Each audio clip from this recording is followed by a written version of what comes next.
예, 여러분 반갑습니다. 연수원 김현웅 과장입니다. 자, 오늘은 저희 3장 가계대출 총부채 원리금 상환 비율 DSR을 같이 공부를 해볼 겁니다. 이 DSR 요즘 가장 핫한 규정이라고 생각하셔도 될 것 같습니다. 자, 이 DSR의 가장 기본적인 그 원칙은 무엇이냐? 내가 아무리 소득이 많다 하더라도 내 소득에 버금가는 대출이 있다고 하면 추가 대출이 된다, 안 된다? 안 된다는 개념입니다. 이 DSR이 얼마나 강해졌냐? 자, 요즘은 여러분들 잘 아실 겁니다.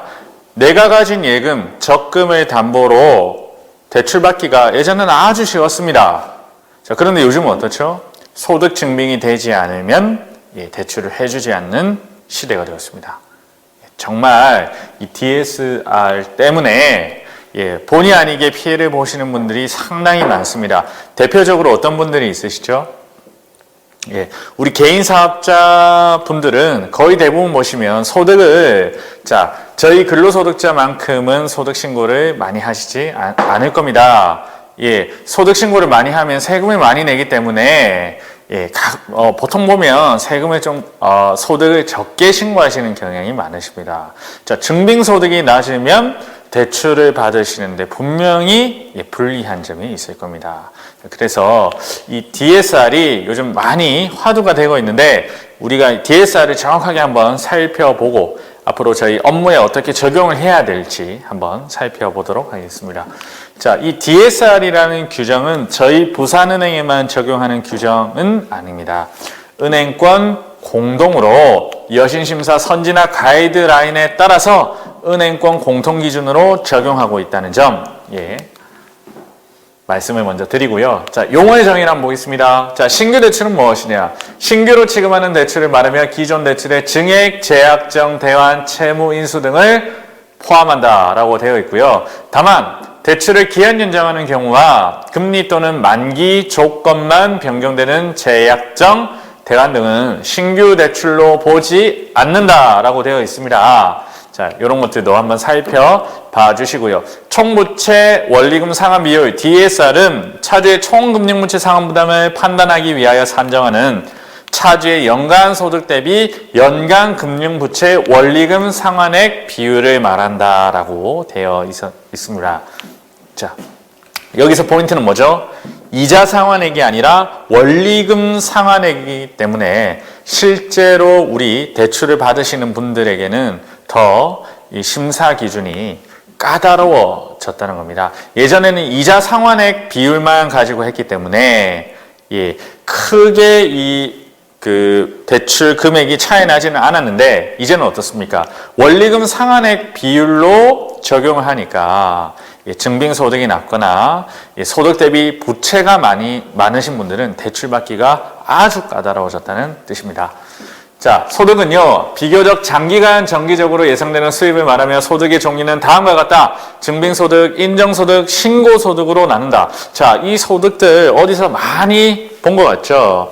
자, 우리 DSR에서 다루는 이 소득의 기준은요, 주택담보대출 운용기준상 그 소득 기준을 그대로 가져오고 있습니다. 자, 주택담보대출에 대해서는 우리가 조금 더 시간이 지나면 같이 배울 건데요. 자, 주택담보대출에서 운용되는 소득 기준을 그대로 누가 들고 왔다? DSR 운용 기준으로 들고 왔다. 이렇게 알고 계시면 될 것 같습니다. 자, 증빙소득은 공공성이 강한 기관에서 발급하거나 객관성 있는 자료로 입증한 근로소득, 사업소득, 연금소득, 기타 소득 등을 포함하는 소득입니다. 자, 우리는 증빙, 인정, 신고소득 중에서 어떤 소득을 받는 걸 원칙으로 한다? 이 증빙소득을 받는 것을 원칙으로 한다. 자, 이 점 중요하니까 여러분들 기억해 주시고, 자, 인정소득은요, 공공기관 등의 발급 자료, 자, 대표적으로 국민연금, 건강보험료, 납부 내역 등을 바탕으로 추정한 소득을 우리가 인정소득이라고 합니다. 자, 신고소득은 증빙 또는 인정소득에 해당하지 않는 이자, 배당금, 대료 등 재산을 활용하여 얻은 소득 등 대출 신청자가 제출한 자료로 추정한 소득을 저희가 신고소득이라고 합니다. 자, 영업점에서 가장 많이 쓰는 신고소득은 뭐죠? 신용카드 연말정산용 사용금액 내역서입니다. 우리 연말 정산할 때쯤 되면 고객들이 신용카드 사용 내역서 끊으러 오시잖아요. 그 내역서를 바탕으로 추정한 소득이 무슨 소득이다? 신고소득으로 주로 활용이 많이 됩니다. 실무적인 팁이니까 꼭 알아두시고요. 자, DSR 산정 방식은 금융회사 가계대출의 연간원리금 상환액 나누기 연소득 곱하기 100으로 되어 있는데, 자, 우리가 이거를 수기로 계산하지 않습니다. 수기로 계산하지 않기 때문에 우리가 이 공식을 외울 필요는 전혀 없습니다. 우리는 이 화면 번호만 외워주시면 되는 겁니다.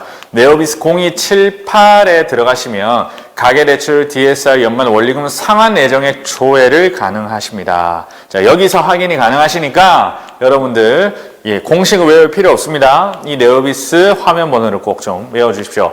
가계대출 연간 원리금 상환액 입력 시 대환 예정 자금은 제외하고 입력하셔야 된다. 자, 대환을 하게 되면 어차피 다른 대출로 바꿔치기를 할 거니까 이 금액 자체는 제외를 해주시고 입력을 해주셔야 된다는 점 꼭 기억해 주시고, 자, DSR도 산정 대상이 있고 산정을 하지 않아도 되는 대상이 있을 겁니다. 자, 그러면 그 대상을 알아두는 것은 정말 중요할 겁니다. DSR 산정 대상, 신규 취급하는 가계대출에 DSR을 산출한다.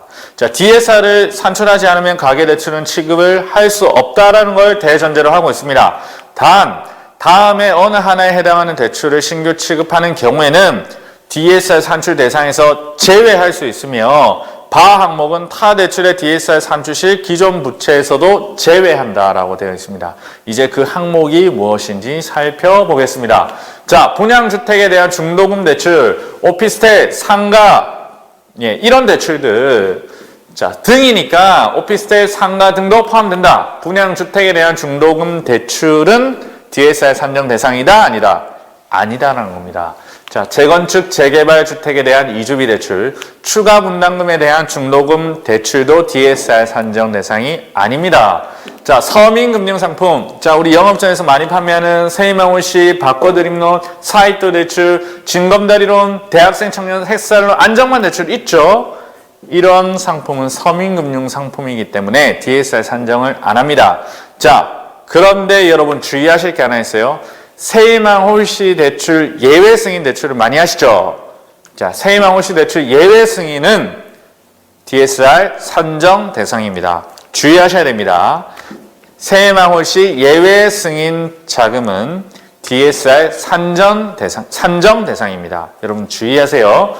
자, 대출 금액 300만 원 이하의 소액 신용 대출, 요것도 DSR 산정을 하지 않습니다. 자, 그런데 여기 300만 원 이하 소액 신용대출에는요, 예적금 담보대출과 유가증권 담보대출 금액이 포함됩니다. 유가증권 담보대출 금액과 예적금 담보대출 금액이 여기에 포함된다. 기억을 해 주시고요. 자, 전세자금대출도 DSR 산정 제외 대상입니다. 단, 전세자금 대출 중에서 자, 신규 자금과 자, 그리고 전세금을 이번에 올려달라고 하는 경우에 자, 전세금을 올려줘야 되니까 대출을 받아야 되겠죠. 이렇듯 계약금이 보증금이 증액이 되는 이러한 자금들은 DSR 산정 제외로 저희가 운영을 하고 있습니다. 하지만 뭐죠? 자, 전세자금 대출 중에서도 신규 자금이 있고 생활자금이 있을 겁니다. 전세자금 대출, 생활자금은 DSR 산정 대상입니다, 여러분. 전세자금 중에서 생활자금은 DSR 산정 대상이 된다. 여러분들 꼭 좀 기억해 주셔야 됩니다. 자, 예적금 담보대출, 유가증권 담보대출도 DSR 산정 제외 대상입니다. 자, 주택연금대출, 자연재해 지역에 대한 지원 등 정부 정책 등에 따라 긴급하게 지급하는 대출, 상속, 채권 보전을 위한 경매 참가 등 불가피하게 대출 채무를 인수하게 되는 경우, 자, 실직, 폐업 등 재무적 곤란상에 처한 차주에 대해 거치 기간을 설정하는 제약정, 이런 것들은 DSR 산정을 하지 않는다라고 여러분들께서 알아주시면 되는데, 자, 제가 이거를 하나 빠뜨리고 넘어갔네요. 자, 예적금 담보대출, 유가증권 담보대출은 DSR 산정을 하지 않는다라고 되어 있는데 300만 원이 초과하면 무조건 DSR을 산정해 주셔야 됩니다. 자, 우리 책에 있는 내용은 최근에 이 규정이 바뀌었거든요. 아직 그 바뀐 규정을 그대로 담지를 못한 것 같습니다. 그래서 그런 부분들은 여러분들께서 공문을 통해서 보완해 주실 수밖에 없는데, 자, 여러분들이 좀 봐주시면 좋을 공문을 제가 하나 말씀을 드릴게요. 자, 기한자는 우리 리테일금융부의 박현규 대리님이시고요. 자, 제목은요, 가계대출 총부채 원리금 상환 비율 관련 업무 참고사항 통지입니다. 11월 16일자에 우리 부실점 문서로 나온 서류가 있습니다. 자, 이 자료가 가장 최신의 데이터라고 보시면 될 것 같습니다. 여기 항목 보시면 상당히 내용이 잘 정리가 되어 있거든요, 여러분. 자, 우리 오늘 강의를 들으실 때 제가 말씀드린 이 부정 문서를 같이 출력을 하셔서 공부를 해주시면 이 자료도 좀 더 업데이트가 될 거고 이해도 조금 더 빨리 되실 겁니다. 여러분, 이 서류 꼭 좀 출력을 하셔가지고 봐주십시오. 자, 소득 산정 방식, 이렇게 나와 있는데, 자, 우리가 소득 산정 방식을 외울 필요는 없습니다. 요즘 보시면 DSR을 시뮬레이션을 돌릴 수 있는 프로그램이 현재 마련이 되어 있습니다. 그 화면 번호를 제가 한번 말씀을 드리면요. 자, 제가 한번 찾아볼게요.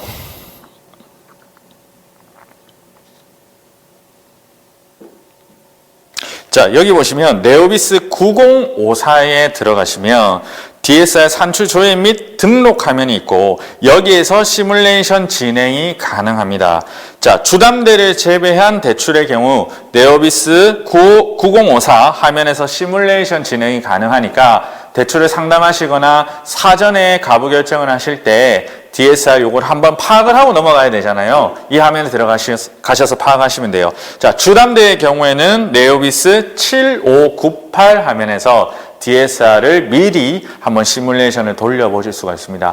왜 이런 시뮬레이션이 만들어졌을까요? 자, 지금 현재는 이 DSR 기준이 만족이 되지 않으면 대출이 안 되는 구조입니다. 그래서 실제로 어떻죠? 자, 가계대출 같은 경우에는 가계대출별 상품면 정결권. 자, 이 정결권도 만족해야 되지만 또 어떤 지금 승인을 받아야 되죠? 이 DSR이라는 어떤 외규에 의한 이 승인을 또 다시 받아야 됩니다. 자, 주택담보대출은 어떻죠? LTV와 DTI를 또 다 만족하셔야 되고요. 또 하나 뭘 만족하셔야 돼요? 또 DSR도 만족하셔야 됩니다. 대출을 받기가 상당히 어려워지고 있습니다. 자, 역사적으로 저희가 공부를 해야 될 내용들이 상당히 많아지고 있다는 뜻이고요. 자, 고객한테 우리가 대출이 된다고 했다가 이 DSR 때문에 분명히 대출이 안 되는 경우가 발생할 수가 있습니다. 자, 여러분 신중해지셔야 됩니다. 자, 공부를 미리미리 이 DSR 관련 공부를 해 주셔야 됩니다. 중요합니다. 자, 자, 여기 보시면 우리가 또 하나 파악할 게 있네요. 자, 여기 보시면 어떤 게 있느냐. 자, 우리가 소득을 산정하기 위해서는 여러 가지 소득 자료를 받아야 되는데 전항에도 불구하고 증빙소득을 제출받지 않고 취급하는 아래의 신용대출은 인정소득, 신고소득을 확인하여 소득을 산정할 수 있다. 단 소득 자료를 제출받지 않고 취급하는 상품에 대해서는 소득 산정을 할 수가 없어. DSR이 산출되지 않으므로 그냥 자동으로 고 DSR로 분류하여 취급할 수 있다라고 되어 있습니다. 자, 여러분 보십시오. 자, 자동으로 고 DSR로 분류하여 취급할 수 있는 상품 무엇이 있느냐? 우수거래 플러스론, 프리패스론, 공무원 가계자금 대출은 자, 이 대출 상품의 특징은 뭐예요? 자, 우수고객 플러스론, 프리패스론, 이런 상품의 주요 타겟은요, 우리 가정주부님이나 프리랜서, 자영업자들, 자, 소득이 증빙되지 않는 우수 고객들에게 대출을 해주기 위해서 이러한 상품들을 저희가 판매를 하고 있습니다. 최근에 우리 나온 멤버스론 같은 상품들이 있죠. 자, 이런 상품들은요, 소득이 증빙되지 않지만 자산이 많거나 거래 실적이 우수하거나 신용도가 뛰어난 사람들에게 지원하는 상품입니다. 자, 소득 자료가 나오지도 않는데 이 고객에게 소득 자료를 가져오라고 하면 말이 될까요? 안 될까요? 말이 되지 않을 겁니다. 자, 그렇기 때문에 이분들은 어떻게 한다는 거죠? 그냥 고 DSR로 분류를 하고 대출을 해준다는 거죠. 예. 역설적으로 말하면 이분들은 DSR 때문에 대출이 안 될 확률은 거의 없다는 겁니다. 예, 그래서 요거 좀 주의를 해주시고, 자, 비대면 대출 같은 경우에도, 예, 현재는, 자, 증빙소득을 저희가 받는 게 원칙이나 인정신고소득을 확인해서 소득 산정을 할 수 있다라고 되어 있고, 비대면 대출 같은 경우에도 우리가 일반적으로 이 창구에서 하는 대출보다는 DSR의 규제나 규제를 그렇게 심하게 받지는 않는다, 예, 라고 생각해 주시면 되겠습니다. 자, 부채 상정 방식, 예, 이런 것들이 있는데, 자, 여기서 중요한 건 뭘까요? 자, 한도 대출인 경우에는 대출 총액을 한도 금액으로 적용해야 된답니다. 신규 대출에 의해 기존 대출 원금 상환이 예정된 경우 상환 예정 금액을 원리금 상환 금액에서 아까 제외한다고 했습니다. 자, 예적금 담보 대출, 약관 대출, 유가증권 담보 대출은 원리금 상환 금액에서 제외된다라고 되어 있습니다.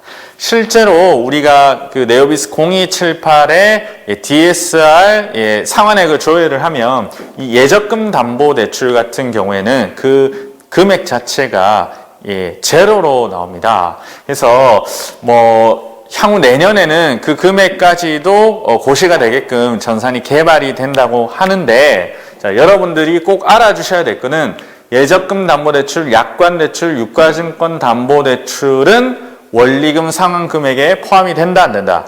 예, 제외한다라고 꼭 좀 알아주시면 되겠습니다. 자, 주택담보대출은 이렇게 실제로 DSR을 산정을 한다고 하네요. 그런데 우리가 수기로 계산을 하는 시스템이 아닙니다. 굳이 우리가 이걸 외울 필요가 있을까요? 저는 외울 필요는 없다고 생각하거든요. 이걸 외우실 바에 차라리 DSR 산정 대상 여신은 무엇이고, DSR을 꼭 산정해야 되는 여신은 또 무엇이고, 제외되는 여신은 무엇인지, 고객한테 실질적으로 우리가 써먹을 수 있는 이런 정보들을 조금 더 공부를 해 주시는 게 낫지 않을까, 제 개인적으로는 그렇게 생각이 됩니다.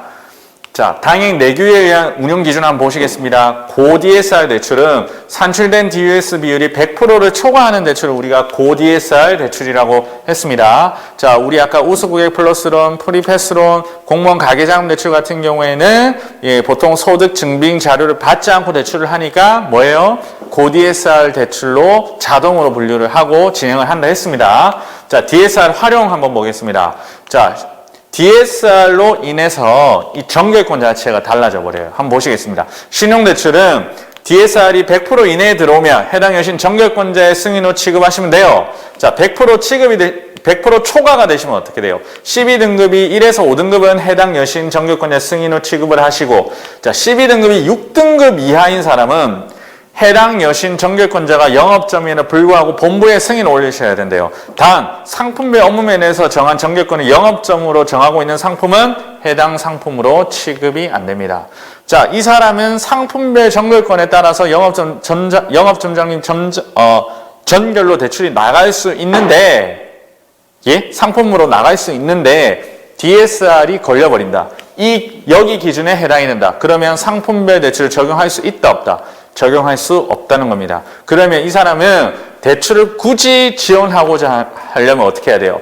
빵빵빵 일반 가계자금 대출로 지원을 하고 전결권을 본부 심사를 받아서 대출이 나가는 방법밖에는 없다는 겁니다. 자, 여기에 해당하는 사람은 어떤 특징이 있다? 상품별 대출을 쓸 수가 없다. 이렇게 봐주시면 되겠습니다.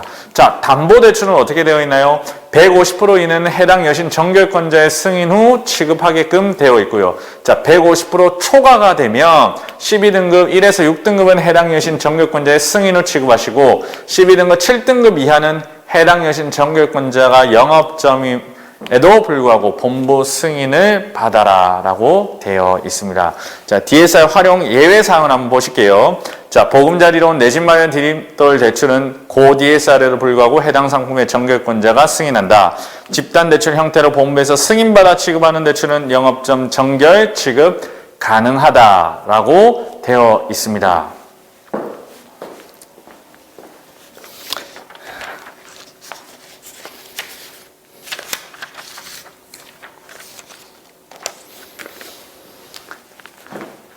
여러분 여기 보시면요, 지금 우리 책에 이 DSR 활용이라는 부분이 나와 있는데요.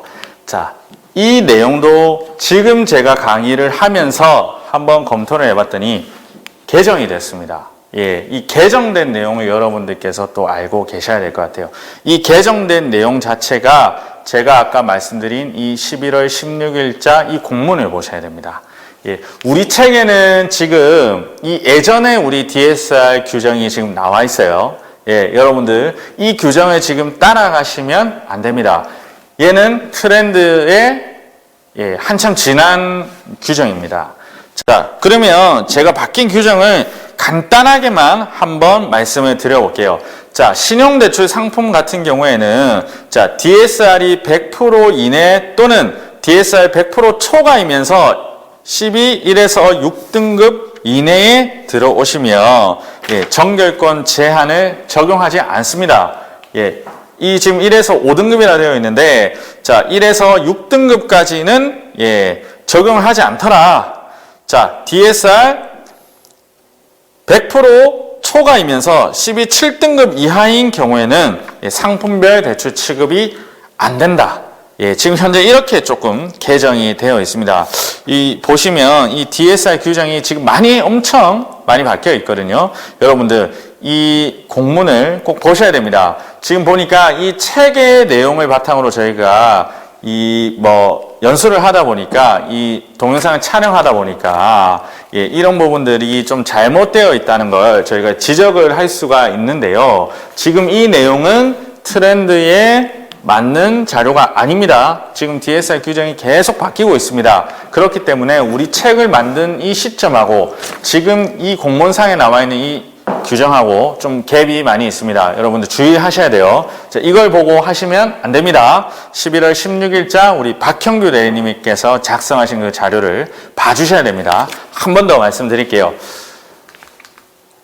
자, 청부채 원리금 상환 비율 주요 Q&A 모음을 한번 보겠습니다. 자, DSR 산출을 위한 소득의 인정 범위에는 증빙 인정 신고소득까지 다 인정하고 있는데 DSR 산출을 위해 신고소득 사용 시 당행 ASS 원정 항목에도 신고소득으로 산출한 소득을 입력하면 되는가요? 아닙니다. DSR 산출을 위한 소득과 당행 ASS 원장 항목 등록 및 각 대출 상품에서 인정하는 소득은 상이하다라고 되어 있습니다. 자, 소득 인정 구분을 한번 보시면 DSR 산출 시에는 증빙 인정 신고 소득을 모두 쓸 수 있다 되어 있는데 자, ASS 등록 시에는 증빙 인정 소득만 우리가 가져다 쓸 수 있습니다. 자, 소득 사용 원칙 DSR 산출할 때는 증빙 소득 사용 원칙인데 단 신고 사실 없음에 대한 사실증명원 진구 시 인정 신고 소득 사용 가능하다라고 되어 있습니다. 자, ASS 등록하실 때는 증빙 인정 소득 중 선택하여 사용하면 된다라고 되어 있었고요. 자, 한 가지 덧붙여 말씀드리면 우리가 DSR을 산정하기 위한 그 기초가 되는 소득 자료는 증빙소득, 인정소득, 신고소득이 있다고 제가 말씀을 드렸습니다. 자, 증빙소득을 항상 먼저 받는 게 원칙이라고 했는데 때에 따라서 자, 증빙소득이 없는 사람은 인정소득이나 신고소득을 받아야 될 거예요. 자, 그러면 우리가 그냥 이 사람이 말을 한다고 해서 믿어줄 것이냐? 아니죠. 그러면 나는 증빙소득이 없습니다 라는 서류를 가져와야지 인정소득이나 신고소득을 쓸 수 있다고요. 그 서류가 바로 사실증명원입니다. 사실증명원은 나는 증빙소득이 없습니다 하고 이런 내용을 나타내는 서류입니다. 여러분들 이 사실증명원이 있다는 거 좀 기억을 해 주셨으면 좋겠습니다. 자, 차주가 나이가 많으셔서 어떠한 소득도 없다. 소득이 없을 경우 가계대출 취급이 불가한가요? 기본적으로 소득이 없을 경우 가계대출 취급이 불가하다고 되어 있어요. 단 DSR 산출 제외 대상인 경우와 소득 증빙 없이 고 DSR로 분류할 수 있는 대출에 대해서는 취급이 가능하시겠죠. 우리 이 나이 많으신 어르신께서 자, 부산은행의 로얄 고객이다. 예, 사전 승인 한도가 부여된 대출 상품을 사용하실 수 있는 분이다. 비록 증빙소득이 나오지 않다 하더라도 고 DSR로 분류를 해서 대출을 해드리면 되죠. 상품에 대출을 해드리면 됩니다. 자, 금융기관 연간 총 원리금 상환액은 차주가 보유한 모든 대출에 대한 원리금을 합산하는 거요? 아닙니다. 자, 제일 중요하죠. 금융기관 연간 총 원리금 상환액은 차주가 보유한 가계 대출에 한한다고 했습니다. 개인 사업자의 경우 기업자금은 포함이다 아니다? 제외입니다. 기업자금은 제외된다는 거. 단 예적금 담보대출, 유가증권 담보대출도 제외 가능하다라고 되어 있습니다. 예, 여러분 중요합니다. 자, 고 DSR에 해당하는 경우 무조건 본부 승인을 받아야 하는가요? 아닙니다. DSR 산출 기준은 동일하지만 DSR 활용은 각 은행 자율 적용이므로 은행별로 기준은 조금씩 상이하다라고 되어 있습니다. 자, 전액 담보대출인 경우에도 DSR 산출 및 정기권 제한을 받아야 하는가요? 네. DSR 운용 지침은 가계대출 전체에 적용이 되므로 자, 이 대출이 전액 담보대출이든지 뭐 일부 신용대출인지 여기에 상관없이 예, DSR 산출도 해야 되고 정결권도 때에 따라서는 제어를 받을 수 있다. 여러분들 이 점을 예, 기억을 해 주셨으면 좋겠습니다. 자, 이번 시간은 저희가 DSR에 대해서 한번 알아봤는데요. 자, 여기 보니까 지금 현재의 트렌드와 맞지 않는 어떤 DSR을 통한 정결권 제어 부분이 대표적으로 지금 현재 트렌드와 맞지가 않습니다. 자, 이런 것들을 여러분은 어떻게 항상 하셔야 돼요? 이 규정보다도 공문을 자주 보시는 수밖에 없습니다. 자, 여신을 담당하시는 분이라고 하면 은행에 나오는 모든 공문을 보는 게 제일 좋겠지만 자, 시간이 없다 하시면 리테일금융부와 여신기획부에서 내려주는 자료들 이런 것들을 여러분들께서 꼭 챙기셔야 됩니다. 자, 우리 책만 봤다가는 우리가 책은 열심히 공부했어요. 나는 열심히 공부했는데 현재 뒤쳐져 있다. 자, 그 이유는 무엇일까요? 예, 최근에 어떤 흐름을 따라가지 못한 데서 이유가 있습니다. 공문을 안 보시면 여러분들 흐름에 따라가실 수가 없습니다. 꼭 기억해 주시고 이 DSR 정말 중요하니까 열심히 공부해 주시기 바라겠습니다. 다음 시간에 뵙겠습니다.